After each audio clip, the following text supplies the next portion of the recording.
কাজ না পারলেই কথা শোনানো মানে খোঁটা দেওয়া। এই বিষয়টা আমাদের বাঙালি নারীদের ক্ষেত্রে বিয়ের পরেই বেশি শোনা হয়। অথচ কেউ কিন্তু মায়ের পেট থেকে কাজ শিখে আসে না, সবাই দেখে দেখে শিখে। কিছুই করতে পারে না সেও কিন্তু একদিন সব কিছু করতে পারে। আসসালামু আলাইকুম। পরীক্ষার পর থেকে আজকে মেয়েটার স্কুল খুলেছে, তাই তাকে সকালে স্কুলে নিয়ে যেতে হবে। এই জন্য তাকে একটু লুডুস রান্না করে দিলাম। এই লুডুস নিয়েও আবার তাদের মধ্যে ঝামেলা বাঁধে। একজন খাবে এইরকম স্যুপ লুডুস, আর একজন খাবে ডিম দিয়ে লুডুস। এই তো তাকে খাইয়ে স্কুল পাঠিয়ে দিলাম তার বাবার সাথে। যেদিন ওর বাবার সকালে অফিস থাকে সেদিন তো ওর বাবার সঙ্গেই স্কুলে যায়। এতে করে আমারও কিন্তু একটু সুবিধা হয়, বাকি কাজগুলো আমি করতে পারি। সকালে দুপুরে বিকালে রাতে যখনই হোক না কেন আমার কেন জানি ভাত ছাড়া কিছু চলেই না। নাস্তায় এগুলো খেয়ে যেন আমার পেটেই ভরে না।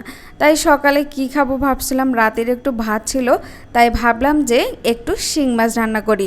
শিং মাছ বের করে দেখলাম যে অল্প একটু, তাই ভাবলাম যে এখানে একটু আলু আর বেগুন দেয়, এতে করে আমরা তিনজনেই দুপুরের খাবারটাও খেয়ে নিতে পারবো। আর ওর বাবার জন্য প্রায় 2টার দিক রান্না করে নেব, তাহলে ওর বাবাও বাসায় এসে গরম গরম ভাত আর তরকারি খেতে পারবে।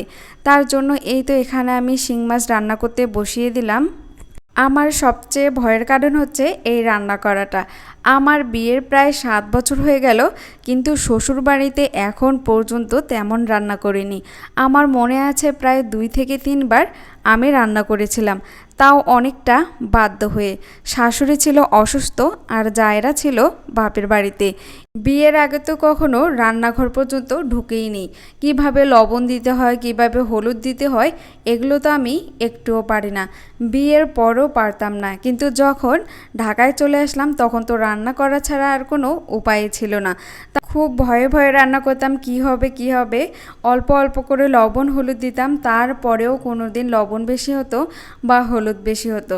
রান্না করার পর যখন ওর বাবাকে দিতাম একদম চোখে চোখে তাকিয়ে থাকতাম, কখন জানি কি বলে। তবে আলহামদুলিল্লাহ এখন অনেকটাই পারি। এই তো রান্নার কাজ শেষ করি, এদিকে আবার মেয়েটার স্কুল ছুটির সময়ও হয়ে গেছে, তাই তাকে নিতে আসলাম।